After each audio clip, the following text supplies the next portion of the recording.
What's going on, people? You're watching Talk of the Town on B4U. Yes, it's your boy Sharj. And today I'm joined by one of the hottest solo female artists in the UK. She's super hot, she's sexy, and of course she's very, very talented. It's Miss Alesha Dixon. How are you? Wow, do you want to write my CV? That was a nice thing to say. That was quite spontaneous as well. That was very nice. I was going to say funky as well because I kind of like the headband thing you got going on. No, it's trendy. It's trendy. Right. Alesha, let's get straight to it. Okay. Tell us about your single, the smash hit single actually, Every Little Part of Me. Well, Every Little Part of Me is the collaboration with Jay Sean, produced by The Fairground. And yeah, it's a romantic song, but it's set on a wicked beat, and it's really a song to make you want to dance, but it's a cool vibe. Jay and I have wanted to collaborate for a long time. We've been friends for many, many years, and this just felt like the perfect song to do it. And it all happened very organically, very naturally, and getting a really good response on the record, and really pleased that people are feeling it. Which leads me to my next question. How's it working with someone who's actually international superstar now, yet a fellow Brit, Jay Sean? So proud of Jay Sean. When Jay was in the UK, I know he worked for years on trying to break in the UK, and he had his hits and he did his thing, but it wasn't on the scale that he wanted. And then he got out to the States and he showed what he was made of, and he took it to a different level. And now, as you say, he's an international star. I'm so proud of him, and he's still the same Jay, lovely as ever, one of the nicest people you could meet. Yeah, I've seen some of his interviews. He's still got that charisma, sense of humour, hasn't he?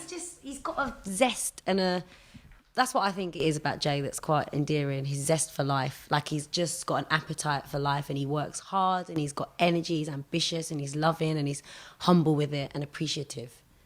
Cool. Now let's start off with the beginning. Yeah. You started off in the group Mystique. Correct. That split up in 2005, wasn't it? Yes.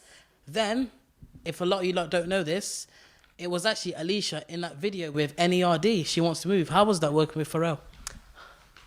Amazing, because when I did that video, I was very nervous and very scared but excited all at the same time, and I wasn't sure how NERD would be with me, but they were really sweet and thanked me for doing the video. And when I look back, it's kind of like, it was really amazing thing for me at the time, because it just came out of nowhere, and it was a wonderful experience. And I got to work with Hi Hat, who's Missy Elliott's choreographer, and she's sick.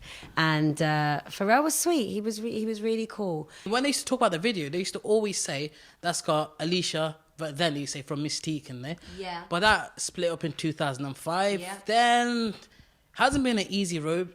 No. But you managed to get on your feet. Yeah. A lot of people probably would have given up in that time. I think, sometimes if someone feels like something happening, how did you manage to get back up on your feet? I guess the same way I've been my whole life, really. No different to when I was working with Mystique Girls before we even signed a record deal, and we were skint and we had no money, and all of us had made a massive all of us took a massive gamble in being in the music industry, because Sue Elise was doing a business degree. She deferred. I just left college. I was thinking of going to uni. You did, wait, let me guess.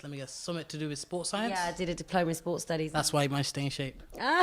But what I was going to say was, there was many years that we thought, you know what, let's just all go back and get normal jobs and, get some money. There's only so long you can go at the age with no money, and it's frustrating. So, but it was that determination to do something with my life that was true to who I am, and I don't know if I could imagine myself being anything other than an artist. So even if you lose a record deal, it doesn't mean you stop being an artist. You just keep moving forward.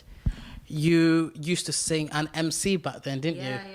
Is that something you're still going to carry on doing in your albums, MCing? Yeah. I mean, whoever's bought The Entertainer, or if you haven't listened to the album yet, there's a few tracks on there where I'm MCing again, and that was so nice to do.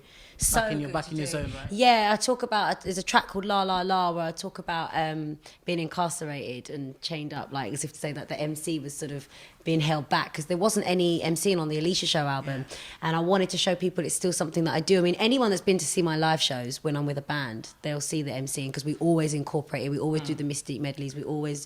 We do a very spontaneous round. So you still do the Mystique medleys? Oh, definitely. Does that mean Candace always goes down a treat. Does that mean I can get an M to the ISTEEQ? M with the I with the STEEQ. Yes.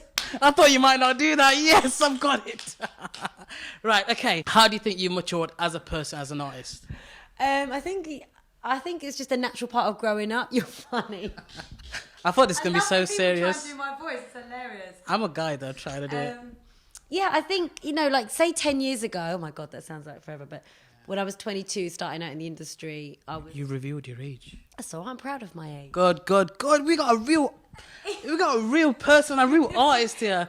Oh, I don't like to discuss my age. Oh, I'm a lady, don't ask me about my age. You've got to embrace your age, like that's life, there's no point in running away from who you are. I think I've grown into myself as an artist. Like when I was in Mystique, I really was just I never sat still for more than 2 minutes. I used to do the other two girls' heads in because I still have got a lot of energy, but it's more controlled now, But back then I was the loud one, the fiery one, and I guess I just sort of found my own voice. So moving back to Strictly, do you think that helped your career a little? I think it's changed it. I think it's definitely a different road. Like if I'd never participated as a contestant, my career as a solo artist may have taken a different turn. I may not have gone for a record like The Boy Does Nothing when I first came with that. I might have done something slightly different.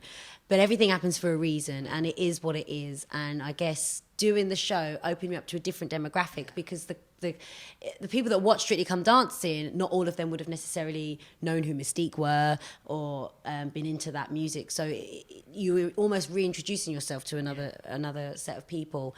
And so, but then the opportunities that have come from doing Strictly have been brilliant. Like I've been able to make the documentaries that I've made. And I feel like there's other ideas I have in the world of TV that I want to pursue. And I think doing Strictly has helped that.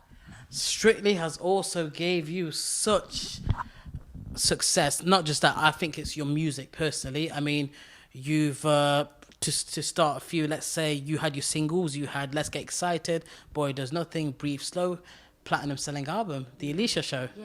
And then you got nominated for Brits, you had sellout tours, and she even worked with Gary Barlow, who did a concert for himself on his 40th birthday. I want you to write my CV.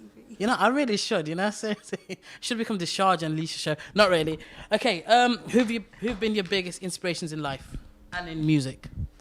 Right. In music, my biggest inspiration has always been Lauryn Hill.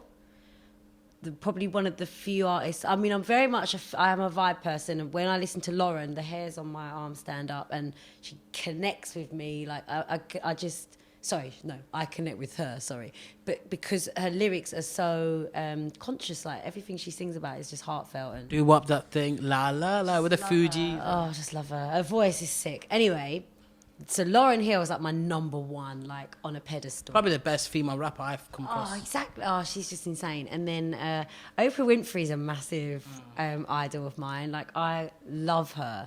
She's probably one of the people that I look up to the most as a black woman, what she has achieved and where she's positioned herself in the world. She just found out she had a secret half sister or something like that. No way. Yes, how can you know stuff about Oprah before me? Because are you a secret Oprah fan as well? Kinda. That's wicked. Oprah, man. She's Oprah. She is Oprah. She is Oprah, and so I love her to bits. My mum's been a massive inspiration to me because she is such a good-hearted person.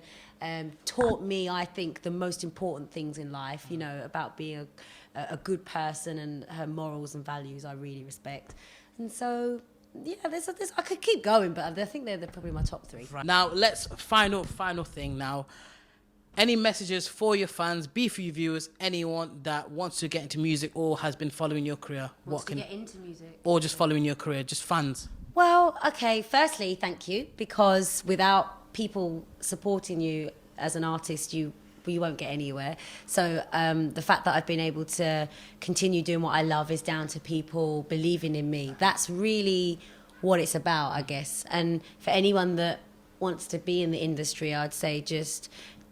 it's a cliche thing to say, but don't give up on that dream. If you have a vision and a plan and a goal, no matter what, you've got to dodge the tripwires, because there will be many in the music industry. So I'd say learn the business, because it's a creative industry, but it is a business, and knowledge is power. The more you know about it, the better. And always have a fallback plan. Like, never put all your eggs in music's basket, because music is a very vacuous industry and it's very fickle, and many artists come and go very, very quickly. So to have that longevity, I'm really waffling, innit? No, because I was just thinking about many have been and gone, and you're the only one standing at the group.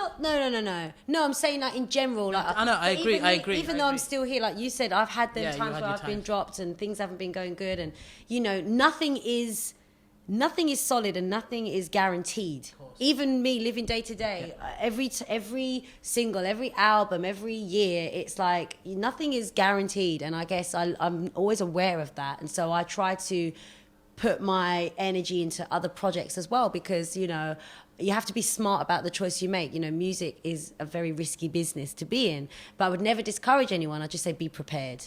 That's all. Thank you very much, Alesha. Thank you so much. Thank you so much. Really good. This has been a B4U presentation. Alesha's been, she looks good answers. She's been a pleasure to talk to, but most of all, she's probably the most realist artist I've come across.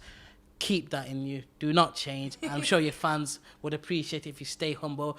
It's been Talk of the Town on B4U. I'm Sharj. You're not.